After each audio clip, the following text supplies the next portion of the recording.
Voici une carte des environs de Port-au-Prince. L'épicentre du séisme a eu lieu exactement ici, à 15 km seulement de la capitale haïtienne. C'est très peu et cela explique en partie l'ampleur des dégâts. Mais pour bien comprendre, il faut également se pencher sur la profondeur du séisme. Celui-ci a eu lieu seulement à 10 km de profondeur. C'est extrêmement faible. Et en fait, l'onde sismique n'a pas été atténuée par la roche et elle a frappé directement la ville de Port-au-Prince. Elle s'est même concentrée à cet endroit. Il faut préciser, Nicolas, que c'est une région sismique. Oui, en effet, les chercheurs connaissent bien cette région. En fait, à cet endroit, la croûte terrestre est divisée entre plusieurs grandes plaques qui se chevauchent et qui s'affrontent. La plaque notamment nord-américaine qui se déplace vers l'ouest et la plaque des Caraïbes qui se déplace vers l'est. À l'endroit du séisme, eh bien, ces deux plaques en fait, étaient bloquées depuis à peu près 200 ans, accumulant une énorme énergie. Cette énergie vient de se libérer, occasionnant d'importants dégâts.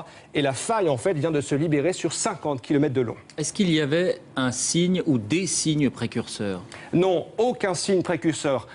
Il peut arriver dans certains cas que certains grands séismes soient précédés par des micro-séismes que les chercheurs peuvent détecter. Mais cette fois-ci, rien de tout cela. La rupture a été soudaine et brutale.